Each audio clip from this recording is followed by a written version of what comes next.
السلام علیکم ورحمۃ اللہ وبرکاتہ۔ الحمدللہ رب العالمین والعاقبۃ للمتقین، والصلاۃ والسلام علی اشرف الانبیاء والمرسلین وعلی آلہ واصحابہ اجمعین، اما بعد، فاعوذ باللہ من الشیطان الرجیم، بسم اللہ الرحمن الرحیم۔ الاخلاء یومئذ بعضهم لبعض عدو الا المتقین، صدق اللہ المولانا العظیم۔ ان اللہ وملائکتہ یصلون علی النبی یا ایھا الذین آمنوا صلوا علیہ وسلموا تسلیما۔ اللهم صل علی سیدنا مولانا محمد معدن الجود والکرم علیہ وبارک وسلم، صلاۃ و سلام علیک یا رسول اللہ صلی اللہ تعالی علیہ وسلم۔ آج مولا نماز جمعہ ادا کرنے کے لیے اس مسجد میں حاضر آئے، رب قدیر ہماری حاضری کو قبول فرمائے، جمعہ کی برکتوں سے مالا مال فرمائے۔ ہم جو عبادت کر اپنے حبیب صلی اللہ تعالی علیہ وسلم کے صدقے میں ہماری عبادتوں کو قبول فرمائے۔ جمعہ کے صدقے میں پروردگار عالم ہم تمام مسلمان کی جان مال عزت آبرو دکان مکان کی حفاظت فرمائے۔ شریعت مطہرہ پر صحیح معنوں میں چلنے کے اللہ ہم سب کو توفیق عطا فرمائے۔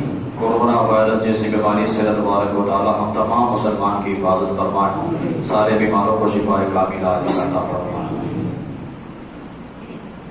اللہ تعالیٰ قرآن مجید میں ارشاد فرماتا ہے، الاخلاء یومئذ بعضهم لبعض عدو الا المتقین۔ قیامت میں گہرے سے گہرے دوست بھی آپس میں دشمن بن جائیں گے۔ آج ہماری دوستی کسی کے ساتھ ہوتی ہے تو چاہو حشمت کی بنیاد پر، مال و دولت کی بنیاد پر، کثرت کی بنیاد پر، بڑا آدمی ہے اس لیے ہم دوستی کرتے ہیں، بڑی پہچان والا ہے اس لیے ہم دوستی کرتے ہیں، بڑا آفیسر ہے کہیں ہمارے کام آئے گا اس لیے ہم دوستی کرتے ہیں۔ بس کسی نہ کسی دنیاوی مقصد کے لیے ہم آپس میں ایک دوسرے سے دوستی کرتے ہیں۔ دوستی کا مقصد ایک ہی ہے کہ میں اس سے دوستی اس لیے کروں تاکہ یہ میرے کام آئے۔ اور آپ نے دیکھا ہوگا ہم دوستی کر لیں اور اگر بالفرض کوئی کسی کے کام نہ آئے تو وہ دوست دور ہوتے جاتا ہے، دوستی ٹوٹتی نظر آتی ہے، وہ دور ہو جاتا ہے، انسان نظریں چرانے لگتا ہے، دور بھاگتا ہے، اس لیے کہ یار اسے میں نے دوستی کی، یہ میرے کچھ کام آیا تو نہیں، پھر اس کے ساتھ میں رہوں کیوں؟ پھر بھی انسان اپنے ذہنی مفادات کے لیے، اس دنیاوی زندگی میں جینے کے لیے اپنی سوچ کے مطابق یہ سوچتا ہے کہ میں کسی سے دوستی کروں فقط اس لیے کہ وہ میرے کام آئے۔ رب قرآن میں ارشاد فرماتا ہے، الاخلاء یومئذ بعضهم لبعض عدو، خبردار ہو جاؤ، قیامت میں گہرے سے گہرے دوست بھی آپس میں دشمن بن جائیں گے، کوئی کام نہیں آئے گا۔ آپ نے سنا ہوگا بیٹا ہوگا بیٹے کو باپ کام نہیں آئے گا، ماں کام نہیں آئے گی، گھر والے عزیز و قریب کام نہیں آئیں گے۔ جب گھر والے کام نہیں آئیں گے تو باہر والے کون سے کام آئیں گے؟ جس کے لیے ہمیں ناز ہے، آپ لوگوں کو کس باتوں پر، کچھ لوگوں پر ناز ہوتا ہے، میرا دوست ہے وہ، ہاں تیرا دوست، قیامت میں سب ایک دوسرے سے بات جائیں گے، عدو اللہ فرماتا ہے آپس میں دشمن بن جائیں گے۔ کون دشمن بن جائے گا؟ جو دنیا میں سب سے گہرے پہ گہرا دوست ہوگا وہ قیامت میں دشمن بن جائے گا۔ مالک قیامت میں گہرے سے گہرا دوست بھی دشمن بن جائے گا تو پھر کیا ہوگا؟ رب فرماتا الا المتقین، مگر جو میرے نیک بندوں سے دوستی کرے گا وہ یہاں بھی کام آئے گا وہاں بھی کام آئے گا۔ جو میرے خاص لوگوں سے، میرے محبوبوں سے، میرے دوستوں سے اگر وہ کوئی دوستی کرے گا تو وہ میرا متقی پرہیزگار بندہ ان لوگوں کو دنیا میں بھی کام آئے گا اور آخرت میں بھی کام آئے گا۔ الا المتقین، ان لوگوں سے وابستہ ہو جاؤ، اللہ کے نیک ولیوں سے، اللہ کے نیک بندوں سے اپنا رشتہ جوڑ لو۔ اگر تم رشتہ جوڑ لو گے تو یہاں بھی کام آئے گا، یہ رشتہ وہاں بھی کام آئے گا، اور پھر قیامت کا منظر تو ایسا ہوگا کہ جب سب لوگ چلے جائیں گے، جب گھر والے باہر والے سب چلے جائیں گے، جب کوئی کام آنے والا نہ ہوگا، انسان ایک مجرم کی طرح رب کی بارگاہ میں کھڑا ہوگا، وہ مجرم رب کی بارگاہ میں کھڑا ہوگا، ایک طرف سے وہ صفات آئیں گے، عرض کریں گے میرا ماننے والا تھا، میں جنت میں لے کر جا رہا ہوں، غریب نواز آئیں گے، قطب اعظم آئیں گے، شاہ نجات پائیں گے. آخر رب کی بارگاہ میں عرض کریں گے مالک یہ تو میرا ماننے والا تھا, یہ تو میرا نام لیوا تھا, اس وقت تک جنت میں قدم نہ رکھوں گا جب تک کہ اپنے ماننے والے کو ساتھ جنت میں نہ لے جاؤں. ان اللہ والوں سے دوستی, الاخلاء یومئذ بعضهم لبعض عدو الا المتقین, سب گہرے دوست آپس میں دشمن. ایک نیک پرہیزگار اللہ کا نیک ولی جس سے ہم اپنا رشتہ جوڑ لیں گے وہ ہماری نیا کو پار کرا دے گا, ہمیں پرصراط سے آزاد کرا کر جنت الفردوس کے راستے سے لے جاتا ہوا جنت کے اعلیٰ مقام میں لے جائے گا. اور یہ صرف ایسی ہی بات نہیں, سرکار کی حدیث بھی, میں نے ابھی قرآن کی آیت سنائی, اب سرکار کی حدیث بھی سنو. ہو سکتا ہے کوئی کہنے مولانا نے اپنی طرف سے تفسیر کر دی, نہیں, یہ تفسیر بھی قرآن و حدیث والی ہے. اب سرکار کی حدیث بھی سنو. سرکار فرماتے ہیں کل قیامت کے دن کچھ نورانی چہرے والے, قیامت کے دن کچھ نورانی چہرے والے رب کی بارگاہ میں حاضر ہوں گے. جب وہ نورانی چہرے والے ہوں گے کون؟ اللہ والے.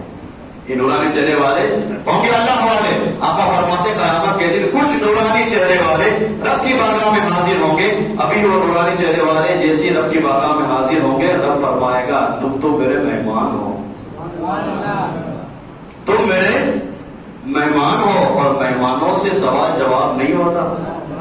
تم میرے مہمان ہو, مہمانوں سے کوئی چیز پوچھی نہیں جاتی, مہمانوں سے حساب لیا نہیں جاتا. تم میرے مہمان ہو, تم نے دنیا میں مشقتیں اٹھائی, عبادت ریاضت اور مجاہدہ کر کے مجھے راضی کر لیا ہے. قیامت کا دن ہے, آج میں تم کو راضی کروں گا. دنیا میں تم نے مجھے راضی کیا ہے, آج قیامت میں تم کو راضی کروں گا. تمہیں وہ اپنا مہمان بنایا ہے, جب مہمان بنا لیا ہے کوئی حساب کتاب نہیں, بغیر حساب کتاب کے جنت جاؤ, بغیر حساب کتاب کے جنت جاؤ. جب اللہ تعالیٰ اپنے وہ نیک بندوں کو حکم دے گا کہ جنت جاؤ, وہ کھڑے رہیں گے, ہلیں گے بھی نہیں. جب فرمائے گا جاؤ جنت جاؤ, کس لیے کھڑے ہو؟ تو بندے عرض کریں گے مالک تو نے کہا کہ آج میں تم کو راضی کروں گا, تم نے دنیا میں مجھے راضی کیا تھا, اب میں تمہیں قیامت میں راضی کروں گا. اب وہ نیک بندے کہیں گے مالک ہم اس وقت تک جنت میں قدم نہ رکھیں گے جب تک دنیا میں زمین پر جتنے ہمارے نام لینے والے تھے, ہم سے محبت کرنے والے تھے, ہمارا نام پکارنے والے تھے, ان سارے لوگوں کو جب تک جنت میں نہ لے جائیں گے ہم بھی جنت میں نہیں جائیں گے. وہ محبت کرنے والے جو تھے دنیا میں, ان کو اگر ہم جنت میں نہ لے جائیں تو ہم بھی جنت میں قدم نہ رکھیں گے. رب فرمائے گا تم آج میرے مہمان ہو, تم جن کا نام لو گے میں ان کے اعمال نہ دیکھوں گا, تمہارے اعمال کے سبب ان کی بخشش کرتا ہوں. جاؤ جس کو لے جانا چاہتے ہو اپنے ساتھ جنت میں لے جاؤ. الا المتقین, قیامت میں اگر کوئی کام آئے گا تو اللہ کے نیک بندے کام آئیں گے, کوئی کام نہیں آئے گا, کوئی دوست کام نہیں آئے گا. اللہ کے نیک بندے جب کام آئیں گے تو پھر ان سے اپنا رشتہ جوڑو. کچھ لوگ کہتے ہیں کہ کیا ولیوں کے پاس جاتے ہو, ان ولیوں کے در سے کیا ملتا ہے تم کو, یہ تو ماذ اللہ مگر مٹی میں مل گئے. اور ان کی بات بھی صحیح ہے, جو لوگ منع کرتے ہیں ان کی بات بھی صحیح ہے, اس لیے کہ ان کی جماعت میں کوئی اللہ کا ولی ہے ہی نہیں, ان کی جماعت میں کوئی غوث پاک جیسا ہے ہی نہیں, ان کی جماعت میں کوئی شاہ عالم جیسا ہے ہی نہیں. جب نہیں ہے تو وہ کہیں گے مر کر مٹی میں مل چکے. ہماری جماعت میں غوث عالم موجود ہیں, ہماری جماعت میں شاہ عالم موجود ہے, ہماری جماعت میں قطب عالم موجود ہے. اور یہ ایسے لوگ ہیں جب زمین کے اوپر تھے تب بھی کام آتے تھے, اور زمین کے اندر ہے تب بھی لوگوں کے کام آتے نظر. اللہ والوں سے اپنا رشتہ جوڑو. آج مجھے جس عظیم ذات کا تذکرہ کرنا ہے جنہیں دنیا تاریخ السلطنت حضرت مخدوم اشرف جہانگیر سکھنانی کے نام سے جانتی ہے. دنیا میں دو عظیم بزرگ ایسے گزرے ہیں, ایسے تو بہت سارے بزرگ گزرے ہیں, لیکن جو معروف ہیں لوگوں کے درمیان جن کا تذکرہ ہے, دو عظیم بزرگ ہیں جنہوں نے صرف اللہ کی رضا کے لیے اپنا گھر بار نہیں, اپنی دکان کھیت کھلیان نہیں, اپنا پریوار نہیں. دو عظیم بزرگ ایسے گزرے جنہوں نے اپنی پوری بادشاہت اللہ کے نام پہ قربان کر دی, اللہ کے لیے پوری بادشاہت کو چھوڑ دیا. ایک ہے حضرت سلطان ابراہیم بن ادہم, کبھی انشاءاللہ وقت ملا تو ان کا تذکرہ کروں گا, اور ایک ہے حضرت مخدوم اشرف جہانگیر سکھنانی رضی اللہ تعالیٰ, جنہوں نے اللہ کی عبادت کے لیے, اللہ کو راضی کرنے کے لیے آج ہم سے دکان نہیں چھوڑتی, نماز کے لیے ہم سے دکان نہیں چھوڑتی, گھر نہیں چھوڑتا. وہ لوگ کہتے ہیں پاک باز تھے, اللہ کو راضی کرنے کے لیے پوری بادشاہت ٹھکرا دی, پوری سلطنت ٹھکرا دی. جب یہ نیک لوگ ایسے ہوتے ہیں تو ان کے والدین کو بھی آپ دیکھیں، کہیں نہ کہیں ان کا رشتہ اتنا مضبوط ہوتا ہے جو اللہ سے ملا دیتا ہے۔ صرف اللہ اللہ کرنے سے اللہ نہ ملے گا، اللہ اللہ کرنے سے اللہ نہ ملے گا، یہ اللہ والے ہیں جو اللہ سے ملا دیتے ہیں، یہ اللہ والے ہیں جو اللہ سے ملا دیتے ہیں۔ جب ان کا رشتے کی عادت مضبوط ہو جاتا ہے، پھر آنے والا آ کر اپنا رشتہ جوڑتا ہے، وہ اللہ کا نیک ولی اپنی نگاہ ڈالتا ہے، آن کی آن میں اسے بھی اللہ کا ولی بنا دیتا ہے۔ حضرت مخدوم اشرف جہانگیر سمنانی دیکھیں اللہ تعالیٰ کا کتنا کرم ہوا۔ والد کا نام ہے حضرت سلطان ابراہیم نور بخشی علیہ الرحمہ، جو ایران کے اندر ایک شہر ہے جس کا نام سمنان ہے، سمنان کی بادشاہ ہے۔ ایک رات کھیل رہے ہیں اپنے محل سرا میں اور سوچ رہے ہیں کہ میرے یہاں کوئی اولاد نرینہ نہیں، کوئی لڑکا نہیں، اگر اللہ مجھے لڑکا دے دے تو پھر میری نسل آگے بڑھے، میرے گھر میں کوئی لڑکا موجود نہیں۔ ابھی وہ حضرت سلطان ابراہیم نور بخشی سوچ رہے تھے کہ اس وقت کے مجذوب حضرت ابراہیم مجذوب جنہیں کہا جاتا تھا وہ آ گئے۔ مجذوب اللہ کے نیک ولی کو کہا جاتا ہے جن کا شیشہ دماغ اللہ کی یاد میں اتنا مستغرق ہو چکا ہو کہ انہیں دنیا اور دنیا میں کیا ہوتا ہے کچھ بھی معلوم نہ ہو۔ مجذوب کون ہوتا ہے؟ جس کا شیشہ دماغ یعنی اس کا جو دماغ ہے وہ اللہ کی یاد میں اتنا مستغرق ہو جائے، اس کا دماغ اللہ کی یاد میں اتنا مستغرق ہو جائے کہ دنیا تو ٹھیک اس کے سامنے کیا ہوتا ہے اسے معلوم نہ ہو۔ اس لیے آپ نے سنا ہوگا مستان پر کوئی شریعت کا احکام نہیں۔ یہ کیوں احکام کیوں نہیں؟ کہ اس کا دماغ جو ہے عقل دماغ شیشہ دماغ اللہ کی یاد میں مستغرق ہو چکا ہے۔ وہ حضرت ابراہیم مجذوب آ گئے۔ اب مجذوب کی شان بھی نرالی ہوتی ہے۔ مجذوب اللہ کا وہ ہوتا ہے زبان سے جو کہہ دیتا ہے اللہ اسے برا بھی فرما دیتا ہے۔ وہ مجذوب آ گئے، سلطان نے جب مجذوب کو دیکھا خاموشی کے ساتھ ادب کے ساتھ کھڑے ہو گئے۔ مجذوب نے آتے ہی پوچھا سلطان آپ بہت پریشان نظر آ رہے ہو، کیا بات ہے؟ کہا حضور اولاد نرینہ میرے یہاں موجود نہیں، لڑکا موجود نہیں، اگر لڑکا ہوتا میری نسل آگے بڑھ جاتی، میری بادشاہت ہے تو میرا بیٹا اس بادشاہت کو آگے لے جاتا۔ حضرت سلطان مجذوب نے کہا کہ ٹھیک ہے تمہیں اولاد چاہیے 10,000 درہم لاؤ۔ یہ اللہ والے ہیں جو لوگوں کا امتحان لیتے ہیں، لاؤ 10,000۔ بادشاہ تھے 10,000 فوراً دے دیے۔ حضرت ابراہیم مجذوب نے 10,000 لینے کے بعد ارشاد فرمایا جا تو نے تو سودا جو کیا ہے وہ سستا کیا ہے لیکن اللہ تجھے ایک بیٹا عطا کرے گا۔ تو نے سودا جو کیا ہے وہ سستا کیا ہے لیکن اللہ تجھے ایک بیٹا عطا کرے گا۔ سلطان ابراہیم فرماتے میں سننے کے بعد مجذوب کے اور آگے گیا تو مجذوب نے کہا جا اللہ تجھے 2 بیٹے دے گا، جا اللہ تجھے 2 بیٹے دے گا۔ اتنا کہنے کے بعد وہ مجذوب غائب ہو گئے۔ حضرت سلطان ابراہیم فرماتے رات آدھی ہو چکی تھی، میں اپنے بستر پر سویا، قسمت کا ستارہ چمکا، خواب میں آقا تشریف لے آئے، سرکار کا دیدار ہوا اور سرکار صلی اللہ علیہ وسلم نے خواب میں ارشاد فرمایا ابراہیم غم نہ کر، اللہ تجھے 2 بیٹے عطا کرے گا، اللہ تجھے 2 بیٹے عطا کرے گا، پہلے کا نام اشرف ہوگا۔ کون کہتا ہے نبی کچھ نہیں جانتے اور کوئی غیب کیا تم سے نہاں ہو بتا، جب نہ خدا ہی چھپا تم پہ کروڑوں درود۔ ابھی حضرت مخدوم اشرف جہانگیر سمنانی پیدا نہیں ہوئے، ابھی ماں کے شکم میں بھی نہیں آئے، اس سے پہلے سرکار خواب میں آ کر ان کے والد سے ارشاد فرماتے ابراہیم غم نہ کرو، اللہ تمہیں 2 بیٹے عطا کرے گا، پہلے بیٹے کا نام اشرف ہوگا، دوسرے بیٹے کا نام عالم ہوگا، پہلا بیٹا جو اللہ تمہیں عطا فرمائے گا وہ دنیا سنیت کا سارے ولیوں کا تعالیٰ اسے سردار بنائے گا۔ تمہارے پہلے بیٹے کو اللہ ولیوں کا سردار بنائے گا۔ اور سن ہجری 707 میں حضرت مخدوم اشرف جہانگیر سمنانی اس واقعے کی تھی پر پیدا ہوئے۔ حضرت مخدوم اشرف جہانگیر سمنانی کی ولادت کے بعد جب آپ 4 سال 4 ماہ 4 مہینے کے ہوئے تھے، بزرگوں کا طریقہ ہے کہ بچہ جب اس عمر کو پہنچتا ہے تو پہلے اس کی رسم بسم اللہ خوانی ادا کرتی، اسے اعوذ باللہ بسم اللہ پڑھایا جاتا ہے۔ وہ نیک لوگوں کا گھر ہوتا ہے جہاں 4 سال میں تعلیم دی جاتی ہے، اللہ کا نام پکارا جاتا ہے۔ آج ہمارے یہاں 21 سال ہو جاتے ہیں صحیح سے اعوذ باللہ بسم اللہ الحمد تک پڑھتے نہیں آتا ہے۔ یہ غلطی ہماری ہے کہ ہم نے اپنی اولاد کو بچپن میں ٹرین نہیں کیا ہے۔ ہم تو یہ سمجھتے ہیں ابھی 21 سال کا ہوا ابھی تو کھیلنے کی عمر ہے۔ بزرگوں کے یہاں 4 سال کی عمر میں رسم بسم اللہ ادا کی جاتی ہے، اور حضرت مخدوم اشرف جہانگیر سمنانی کے مطابق بتایا جاتا ہے کہ جب آپ 7 سال کے ہوئے، کتنے 7 سال کے ہوئے تو 7 قرتوں سے پورے قرآن کے حافظ ہو گئے تھے.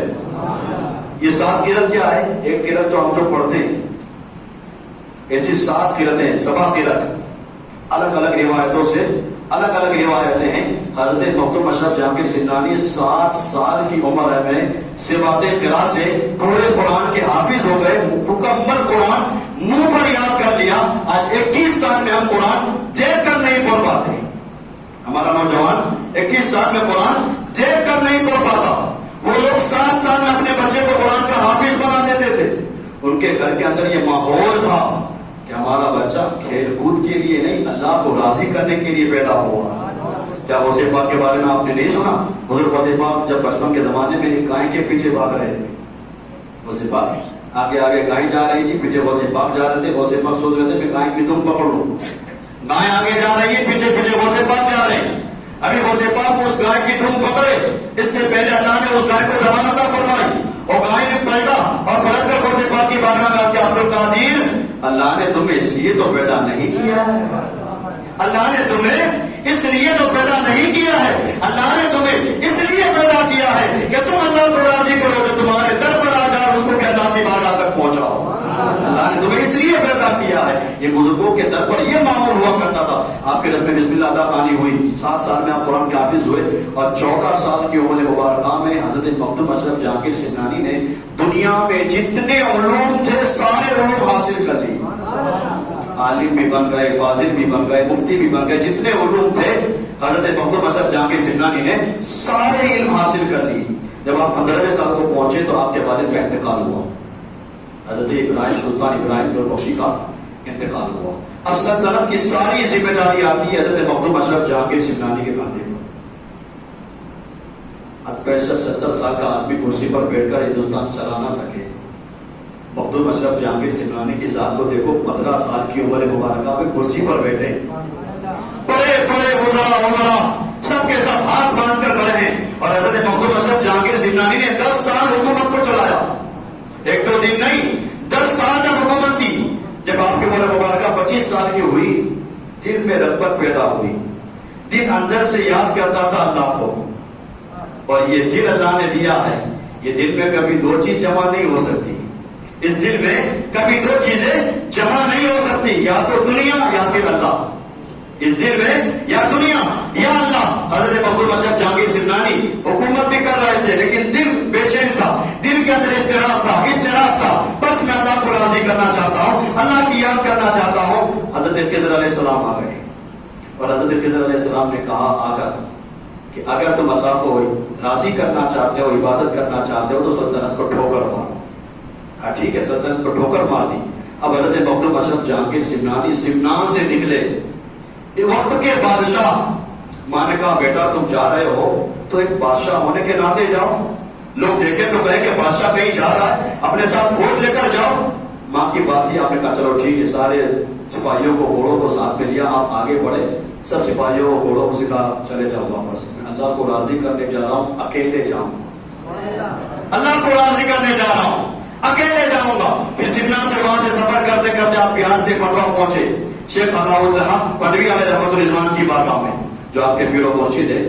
شیخ علاء الدین فرماتے ہیں کہ جب مخدوم اشرف جہانگیر سمنانی سمنا سے نکلے، وہاں سے لے کر میرے در پر پہنچے، اتنے درمیان کئی بار میرے پاس خضر علیہ السلام آئے اور آ کر انہوں نے کہا کہ تمہاری نجات کا سبب آ رہا ہے.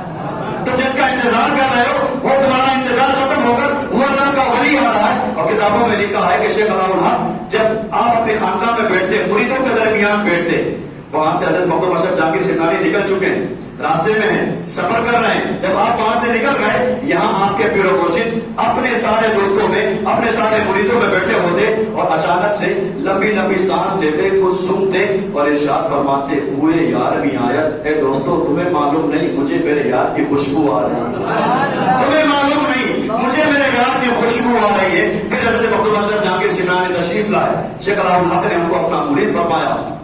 سارے سلسلے ہوئے. پھر آپ نے عبادت، ریاضت اور مجاہدہ کیا. پھر اللہ تعالیٰ نے آپ کو وہ مقام عطا فرمایا، حضرت مخدوم اشرف جہانگیر سمنانی کو وہ مقام عطا فرمایا کہ آپ اپنے ساتھ اپنے چہیتے بیٹے اور مرید جن کو آپ نے اپنی گود لیا تھا، علامہ شیخ نور العین جن کا نام ہے شیخ نور العین، ہمیشہ حضرت مخدوم اشرف جاکر سمنانی کے ساتھ میں رہتے تھے. ایک مرتبہ شیخ مخدوم اشرف جاکر سمنانی نے ارشاد فرمایا نور العین کہاں ہے؟ نور العین کہاں ہے؟ مریدوں نے کہا حضور نور العین ایک ہمارے گاؤں میں سونا بنانے والا ہے، کیمیا گر ہے، جو جنگل میں جاتا ہے سونا بناتا ہے. نور العین اسی کیمیا گر کے ساتھ جنگل گئے ہیں سونا کس طرح بنتا ہے یہ دیکھنے کے لیے، اور ان کی یہ سوچ ہے کہ میں بھی سونا بناؤں گا. کیمیا گر کے ساتھ جنگل میں سونا بنانے کی ترکیب سیکھنے کے لیے گئے ہیں. حضرت مخدوم اشرف جاکر سمنانی نے ارشاد فرمایا جاؤ جنگل میں. نور العین کو بلا کے لیا، نور العین کو بلا کے لایا گیا.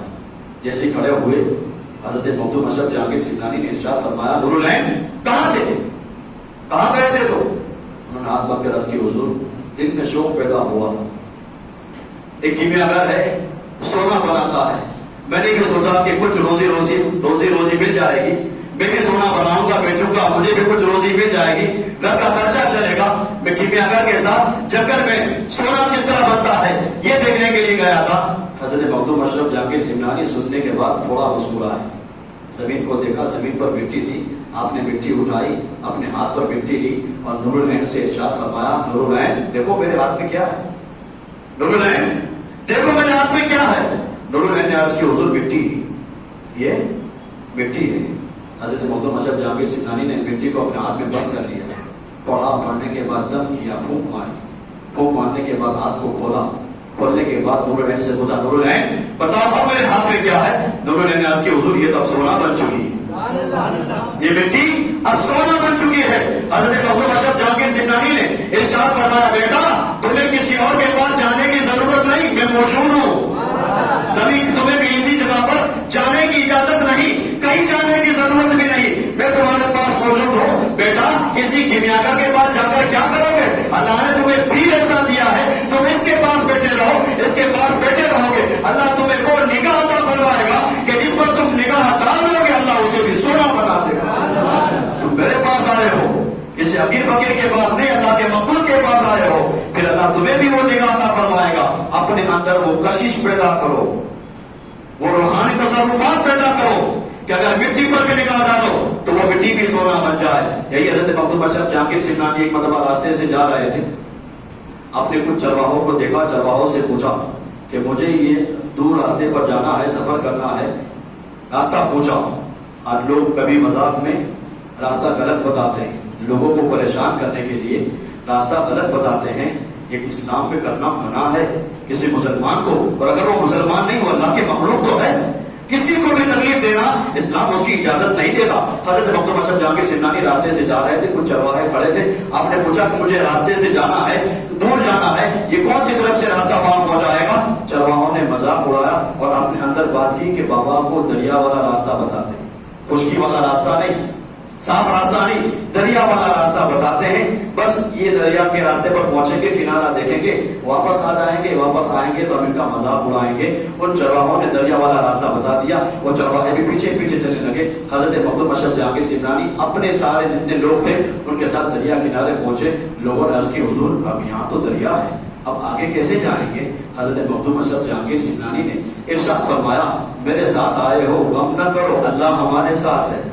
میرے ساتھ آئے ہو غم نہ کرو، اللہ ہمارے ساتھ ہے. جو اللہ خشکی پر ہمیں راستہ دے سکتا ہے وہی اللہ ہمیں دریا پر بھی راستہ دے سکتا ہے. اللہ کی ذات پر بھروسہ رکھو. سارے دوست بھی ہو گئے، سب ماننے والے بھی آ گئے. حضرت مخدوم اشرف جاکر سمنانی نے اپنے آپ کو دریا میں ڈالا، سارے لوگ بھی آ گئے. ان چرواہوں نے دیکھا جیسے حضرت مخدوم نے اپنا قدم دریا میں ڈالا، دریا نے راستہ چھوڑ دیا، دریا نے راستہ چھوڑ دیا.